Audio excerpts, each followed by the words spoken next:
नमस्कार, मैं उनिशा। आप देख रहे हैं देश न्यूज का खास कार्यक्रम ब्लैक बॉक्स। दर्शकों, ब्लैक बॉक्स में आज हम जानेंगे हिजाब का इतिहास क्या रहा। इस्लाम और उसकी परंपराओं का प्रसार। इस्लाम धर्म में पर्दा प्रथा को लेकर 5 प्रमुख परिधान हैं। इनमें पहला है बुर्का, जिसमें सिर से लेकर पैर तक पूरा शरीर एक कपड़े से ढका होता है और आंखों के आगे भी एक मोटी सी जाली होती है। दूसरा होता है नकाब। ये बुर्के की तरह ही होता है, लेकिन इसमें आंखें कवर नहीं होती। और तीसरा है चादर। यह भी बुर्के के जैसा ही होता है, लेकिन इसमें आंखों के साथ चेहरा भी नहीं ढका जाता। और चौथा है हिजाब। इसमें एक शॉल से केवल सिर और गर्दन को ढका जाता है। और पांचवा है दुपट्टा, जिसमें केवल सिर को किसी खास कपड़े से कवर किया जाता है। कुरान में धार्मिक परिधान का जिक्र नहीं है। आपको ये जानकर हैरानी होगी कि कुरान में महिलाओं और पुरुषों के लिए किसी भी खास तरह के धार्मिक परिधान का जिक्र नहीं है। कुरान में केवल मोडेस्टी का जिक्र है, यानी इस बात पर जोर दिया गया है कि महिला और पुरुष दोनों इस तरह के कपड़े पहने जो उनकी गरिमा और लाज को बनाकर रखे। लेकिन इस्लाम धर्म के ठेकेदारों और मुस्लिम नेताओं ने समय समय पर लोगों को इस पर गुमराह करने की कोशिश की है। आइए जानते हैं कहां से शुरू हुई ये परंपरा। प्राचीन काल में अरब, ईरान और रोम में महिलाओं द्वारा अपने सिर और चेहरे को ढककर रखने की परंपरा थी। और इस परंपरा का पालन भी केवल राज परिवार और उच्च वर्ग की महिलाओं तक सीमित था। ये बात उस समय की है जब इस्लाम धर्म अस्तित्व में भी नहीं आया था। 7वीं शताब्दी में जब अरब में इस्लाम धर्म की उत्पत्ति हुई तो ये पहनावा काफी लोकप्रिय हो गया। हालांकि 20वीं शताब्दी तक भी अरब और ईरान जैसे देशों में ही बुर्का और नकाब पहना जाता था, जबकि मध्य एशिया और दक्षिण पूर्वी एशिया के देशों में मुस्लिम महिलाएं स्थानीय पहनावे को ही प्राथमिकता दिया करती थी। अगर एक लाइन में कहे तो मुस्लिम महिलाओं पर बुर्के और हिजाब के पहनावे को थोपने की शुरुआत 100 साल पहले शुरू हो गई और इसमें भारत जैसे देश भी शामिल हो गए। 1920 में तबलीगी जमात ने यह आंदोलन चलाया कि अपने इस्लामिक संस्था तबलीगी जमात का नाम जरूर सुना होगा। इस संस्था ने ही 1920 के दशक में ये आंदोलन चलाया था कि भारत की मुस्लिम महिलाओं को बुर्के और हिजाब में रहना चाहिए और मुस्लिम पुरुषों को लंबी दाढ़ी रखनी चाहिए। और यहीं से धार्मिक कट्टरवाद भारत में अपनी जड़ें और मजबूत करता चला गया। भारत में धर्म निरपेक्षता की दुकानें हैं। भारत में धर्म निरपेक्षता के नाम पर कई दुकानें खुली हुई हैं, जिनके जरिए इस विचार का व्यापार किया जाता है। लेकिन सच यह है कि भारत में आज भी सभी धर्मों के लिए समान व्यवस्था को लागू करना मुश्किल है, जबकि दुनिया के कई देशों में स्थित इसके बिल्कुल विपरीत है। उदाहरण के लिए स्विट्जरलैंड ले लीजिए। स्विट्जरलैंड में मार्च 2021 को एक जनमत संग्रह हुआ था, जिसमें लगभग 51% लोगों ने सार्वजनिक स्थानों पर बुर्का और नकाब पहनने पर प्रतिबंध लगाने का समर्थन किया था, जिसके बाद वहां इसे कानूनी रूप दे दिया गया। अब आपको हम बताएंगे कि कौन से देश हैं जिनमें बुर्के और पूर्ण रूप से आंशिक प्रतिबंध है। स्विट्जरलैंड के अलावा नीदरलैंड्स, फ्रांस, बेल्जियम, चीन, डेनमार्क, ऑस्ट्रेलिया और स्वीडन, रूसिया और आपको बता दें कि ऐसे देशों में किसी न किसी रूप में बुर्के जो हैं वो पूर्ण रूप से आंशिक और प्रतिबंध लगाया जा चुका है। इन देशों में भी जब इस पर कड़े कानून बनाए गए थे तब वहां पर भी विरोध प्रदर्शन हुए थे, लेकिन ये देश धार्मिक कट्टरवाद के खिलाफ अड़े रहे और आज इन देशों में इन कानूनों का पालन हो रहा है। आपको बता दें, इस मामले में भारत के संविधान के आर्टिकल 14 और 25 के साथ आर्टिकल 26 की भावना को समझना बहुत आवश्यक है। संविधान आर्टिकल 14 ये कहता है कि देश के हर नागरिक के अधिकार बराबर हैं, जबकि संविधान का आर्टिकल 25 कहता है कि हर व्यक्ति को अपने मर्जी से किसी भी धर्म को मानने का अधिकार है।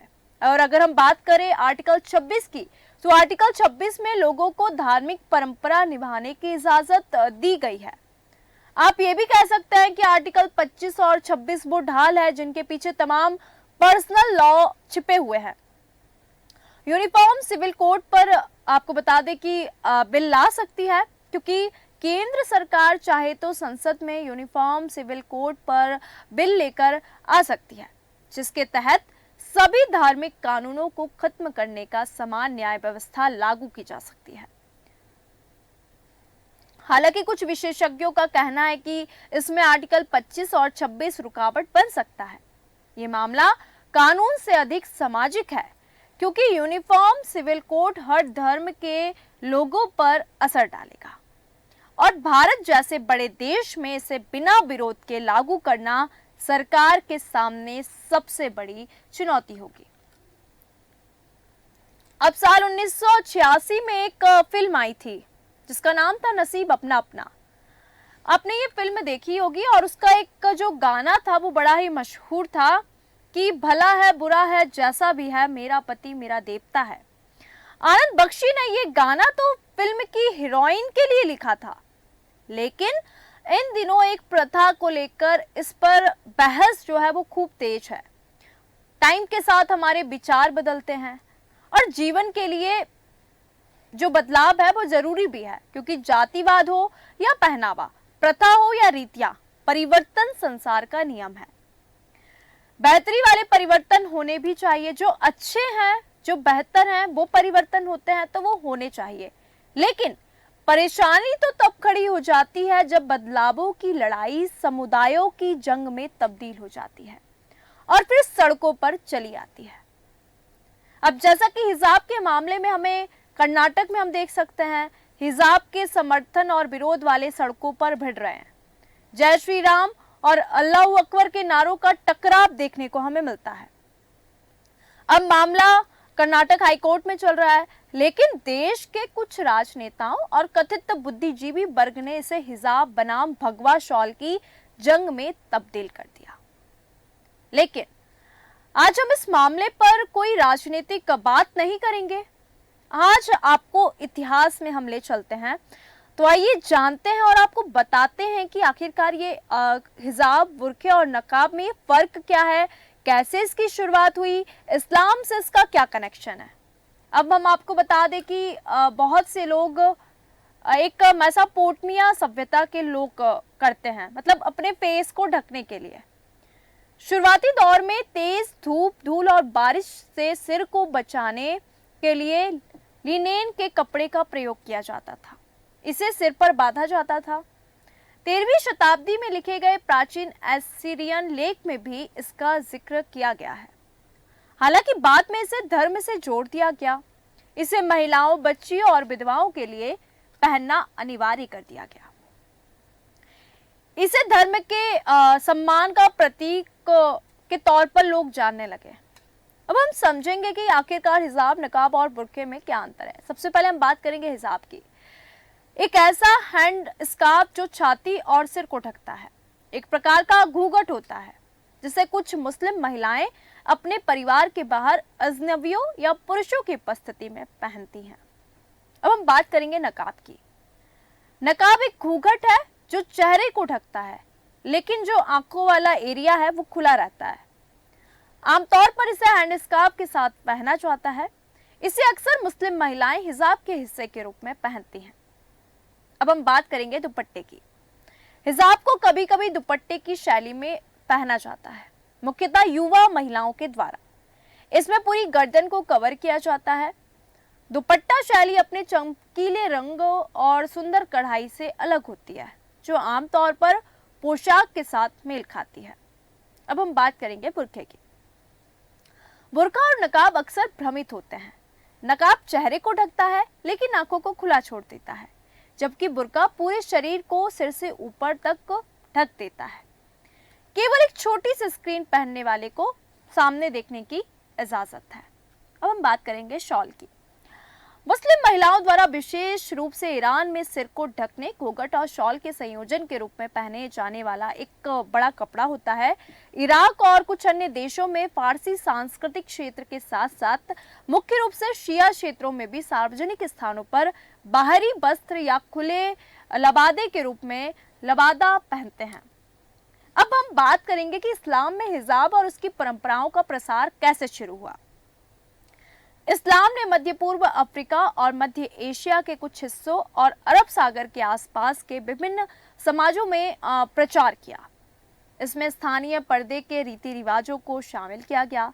हालांकि मोहम्मद के बाद की कई पीढ़ियां द्वारा जो मोहम्मद के बाद जो पीढ़ियां आई उसमें घूंघट ना तो अनिवार्य था और ना ही व्यापक रूप से स्वीकार किया गया था। लेकिन पैगंबर के समानतावादी सुधारों के कारण समाज में खोए हुए प्रभुत्व को वापस पाने के लिए पुरुष शास्त्र और कानूनी विद्वानों ने अपने धार्मिक और राजनीतिक अधिकार का उपयोग करना शुरू कर दिया। बात करेंगे हम पर्दा प्रथा की, क्योंकि इतिहास पर नजर डालें तो साक्ष्यों से ये पता चलता है कि इस्लाम के आखिरी पैगंबर द्वारा अरब में पर्दा प्रथा की शुरुआत नहीं हुई थी, बल्कि यह पहले से ही मौजूद था। सूरह अल अहज़ाब की आयत आपको बता दें 59 में कहा गया है, ए पैगंबर, अपनी पत्नियों और अपनी बेटियों और ईमान वालों की महिलाओं से कहो कि वे जब घरों से बाहर निकले तो चादरों से अपने आप को ढांक कर और घूंघट काढ़ कर निकले। यह अधिक उपयुक्त है कि उन्हें पहचाना जाएगा और उनके साथ जो दुर्व्यवहार होता है वो नहीं किया जाएगा, और अल्लाह सदैव क्षमाशील और दयावान है, ये लिखा गया है। अब साक्ष्य के ऐतिहासिक अंश बताते हैं कि इस्लाम के अंतिम पैगंबर द्वारा अरब में पर्दे की शुरुआत नहीं की गई थी, लेकिन वहां पहले से ही मौजूद था उच्च सामाजिक स्थिति से जुड़ा होना। कुरान के सूरा 33:53 में कहा गया है, और जब तुम उनसे कुछ मांगो तो उनसे पर्दे के पीछे से मांगो, यह अधिक शुद्धता की बात है तुम्हारे दिलों के लिए और उनके दिलों के लिए। 627 सी में इस्लामी समुदायों में घूंघट दान करने के लिए एक शब्द तरवत अल हिजाब का इस्तेमाल किया गया था। बुर्का, अबाया, नकाब आदि शब्द कुरान से आप परिचित हैं। कुरान में हिजाब का उल्लेख नहीं है, बल्कि खिमार का उल्लेख किया गया है। साथ ही कुरान में हिजाब शब्द कपड़ों के बराबर नहीं है। इस शब्द के कई रूपक आयाम हैं, जिनमें से कोई भी महिलाओं के कपड़ों से संबंधित नहीं है। इस्लाम और उसकी परंपराओं के प्रसार की हम बात करें तो इस्लाम ने मध्य पूर्व अफ्रीका और मध्य एशिया के कुछ हिस्सों और अरब सागर के आसपास के समाजों में प्रचार किया। इसमें स्थानीय पर्दे के रीति रिवाजों को शामिल किया गया। मोहम्मद के बाद की कई पीढ़ियों द्वारा घूंघट ना तो अनिवार्य था और ना ही व्यापक रूप से स्वीकार किया गया। हालांकि हिजाब पहनने की परंपरा इस्लाम में थी, मतलब बहुत ज्यादा थी, लेकिन कुरान में इसका उल्लेख नहीं है। आपको बता दें कि उच्च वर्ग की अरब की महिलाओं द्वारा घूंघट करना, उच्च वर्ग की अरब महिलाओं ने पर्दे को अपनाया, जबकि गरीब लोगों ने इसे अपनाने में धीमी गति से काम किया, क्योंकि यह खेतों में उनके काम में हस्तक्षेप करता था। मतलब जब वो खेतों में जाती थी, काम करती थी, तो जो घूंघट था, जो पर्दा था, वो डिस्टर्ब करता था उनके काम में। तो जो उच्च वर्ग की महिलाएं थी उन्होंने अपनाया, लेकिन जो गरीब लोग थे उन्होंने नहीं अपनाया। अब धीरे धीरे हिजाब जो था वो एक प्रथा के तौर पर समाज में व्याप्त हो गया। आपको बता दें कि 1960 और 1970 के दशक के बीच मुस्लिम देशों में पश्चिमीकरण का बोलाबाला होने लगा। हालांकि 1979 में ईरान में यह कानून बना कि महिलाओं को घर से निकलने पर हिजाब पहनना होगा, तो इसका वहां व्यापक विरोध हुआ। जबकि हिजाब पर ईरान में कानून पारित किया गया था, यह सभी मुस्लिम देशों के लिए समान नहीं था। मुस्लिम, आपको बता दें कि कोसोवो और अजरबैजान और ट्यूनीशिया 2011 में आंशिक रूप से ये मुद्दा उठाया गया और तुर्की में धीरे धीरे इसको उठाया गया। मुस्लिम बहुल देशों में से जिन्होंने पब्लिक स्कूलों और विश्वविद्यालयों या सरकारी भवनों में हिजाब पर प्रतिबंध लगाया। सीरिया और मिस्र ने क्रमशः जुलाई 2010 और 2015 से विश्वविद्यालयों में चेहरे पर नकाब लगाने पर प्रतिबंध लगा दिया। दूसरी ओर ईरान, अफगानिस्तान और इंडोनेशियाई प्रांत ने भी ये कानून जो था हिजाब बुर्का उन्होंने अनिवार्य कर दिया। Indonesia, Malaysia, Morocco, Bruny, Maldives, Somalia में हिजाब अनिवार्य नहीं है। आपको बता दें, श्रीलंका में ईस्टर के दिन आत्मघाती हमले में 250 से अधिक लोगों की मौत के बाद सरकार ने आपात कदम उठाते हुए सार्वजनिक स्थलों पर चेहरे ढकने पर प्रतिबंध लगा दिया। 2011 में फ्रांस ने सार्वजनिक स्थान पर चेहरे को छुपाने पर रोक लगाने वाला अधिनियम लाकर चेहरा ढकने पर प्रतिबंध लगा दिया। यह अधिनियम 11 सितंबर 2010 को फ्रांस की सीनेट द्वारा पारित किया गया। इस अधिनियम में आपको बता दें, सार्वजनिक स्थानों पर चेहरे को ढकने वाले मुखौटे, हेलमेट और नकाब, चेहरे को ढकने वाले अन्य जो भी चीजें थी उनको चेहरे को ढकने पर प्रतिबंध लगा दिया। बात करें बेल्जियम की, तो बेल्जियम में 2011 से सार्वजनिक रूप से बुर्का सहित पूरे चेहरे को ढकना प्रतिबंधित है। बात करें बुल्गारिया में, तो बुल्गारिया में बुर्का प्रतिबंध 2016 से लागू हुआ और उल्लंघन करने वालों पर C750 तक का जुर्माना लग सकता है। ऑस्ट्रेलिया में कानून कहता है कि लोगों को अपना चेहरा सिर के मध्य से लेकर ठोड़ी तक दिखाना चाहिए। कानून के तहत चेहरा घूंघट पहनने के खिलाफ कानून के रूप में जाना जाता है। मई में कानून को मान्य करने के बाद डेनमार्क में बुर्का पर पहली बार अगस्त 2018 में प्रतिबंध लगाया गया था। बहरहाल भारत में कर्नाटक हिजाब मामला शैक्षणिक संस्थानों के लिए ड्रेस कोड से संबंधित कानूनी नियम अदालत के समक्ष है। भारत के लोकतांत्रिक मापदंडों को ध्यान में रखते हुए कर्नाटक उच्च न्यायालय के फैसले पर हर किसी की जो निगाहें हैं वो टिकी हुई है। अब हम बात करेंगे कि आखिरकार ये कब बढ़ा हिजाब पहनने का चलन, क्योंकि विद्वानों और जो लोग हैं उनके अनुसार भारत, पाकिस्तान और बांग्लादेश में बुर्का हिजाब पहनने पर जोर दिया गया। आपको बता दें कि सऊदियों के प्रभाव के चलते दक्षिण एशिया में अधिकतर लोग बुर्का पहनने लगे। इस्लामिक राजनीतिक दलों की भी इसमें बहुत बड़ी भूमिका है। और अगर हम देखें तो पिछले 3-4 दशकों में बुर्का, नकाब, हिजाब का इस्तेमाल बढ़ गया है। इस क्षेत्र में इस्लामिक कट्टरपंथ के विकास से इसको जोड़कर देखा जाता है। आपको बता दें कि 1960 से लेके 70 में जो दक्षिण एशिया के शहरों में रहने वाली कई महिलाओं ने धार्मिक कपड़ों के खिलाफ क्रांति की और स्टाइलिश जो कपड़े हैं वो पहनने लगे।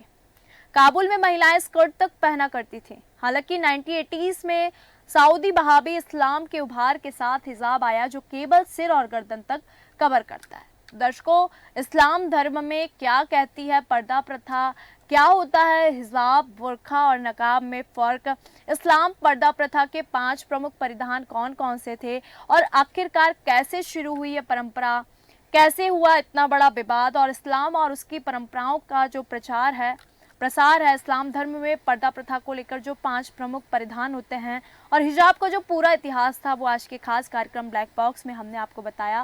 ब्लैक बॉक्स के खास कार्यक्रम में फिलहाल इतना ही। मुझे दीजिए इजाजत। नमस्कार।